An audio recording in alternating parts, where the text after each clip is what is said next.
নমস্কার বন্ধুরা, চলে এসেছি আরও একটা নতুন রেসিপি নিয়ে। বানাবো দই কাতলা। তো তার জন্য আমি এখানে মাছটাকে আগে ভালো করে ভেজে নেব। তার আগে অল্প হলুদ আর পরিমাণ মতো নুন দিয়ে মাছগুলোকে সর্ষের তেলে ভেজে নেব।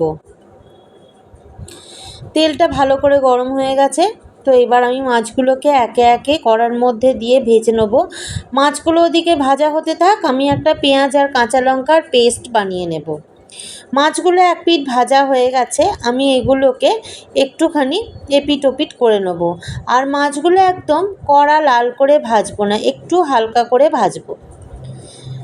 তো মাছগুলোকে আবার উল্টে দিয়ে কড়াটা ঢাকা দিয়ে দিলাম। এবার দেখুন মাছগুলো ভাজা হয়ে গেছে, আমি এগুলোকে তুলে নেব।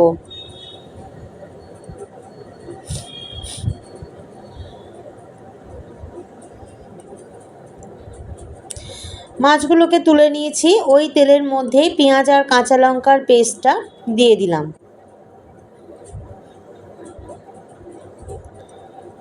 যেটুকু পেস্ট আছে সবটাই দিয়ে দিলাম। ভালো করে নাড়াচাড়া করে নেব।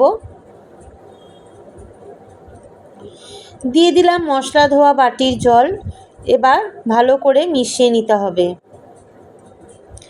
1 চামচ আদা রসুনের পেস্টও দিয়ে দিলাম। দিয়ে দিলাম স্বাদ অনুযায়ী নুন। এবার ভালো করে কষিয়ে নেব মশলাটাকে। আমি এর মধ্যে আর এক্সট্রা তেল দিলাম না, মাছ ভাজার যেটুকু তেল ছিল ওইটাই দিয়ে দিলাম। যেহেতু দই দেব, দই থেকে তেল ছাড়ে। একটুখানি দই আমি নিয়ে নিয়েছি, মানে যতটা লাগবে। তো মানে ওটা আমি মিক্সিতেই পেস্ট করেছি, মানে মিক্সিতেই আমি ওটাকে ঘুরিয়ে নিয়েছি একবার। এবার কড়ার মধ্যে দিয়ে দিলাম। মিক্সিতে দইটা ফেটালে খুব সুন্দর দইটা ফেটানো হয়, মানে দানা দানা থাকে না। এবার ভালো করে দইটা দিয়ে নাড়াচাড়া করে নেব।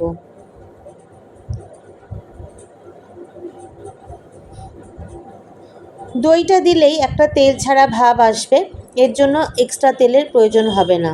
একটুখানি জল দিয়ে দিলাম গ্রেভি করার জন্য। আপনারা যেরকম গ্রেভি খাবেন সেরকমই জল দেবেন। ভালো করে ফুটে গেছে, মাছগুলো দিয়ে দিলাম। আমি এখানে অল্প চিনি দিয়েছি, সেটা আমি মনে হয় স্কিপ করে গেছি। এখানে চিনিটা দেবেন অবশ্যই, কারণ তাহলে দইয়ের ব্যালেন্সটা ঠিকঠাক থাকবে। এই যে চিনিটা আমি এখানে আমি একটু ঘি দিয়ে দিলাম। এবার দিয়ে দেব গরম মশলার গুঁড়ো।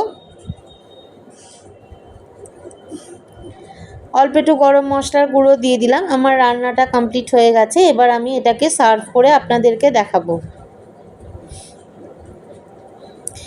তো বন্ধুরা, আমার দই কাতলা রেডি হয়ে গেছে। যদি রেসিপিটা ভালো লেগে থাকে তাহলে অবশ্যই একটা লাইক করবেন, কমেন্ট করবেন, শেয়ার করবেন, সাবস্ক্রাইব করবেন শতদ্রুজ কিচেন। নমস্কার।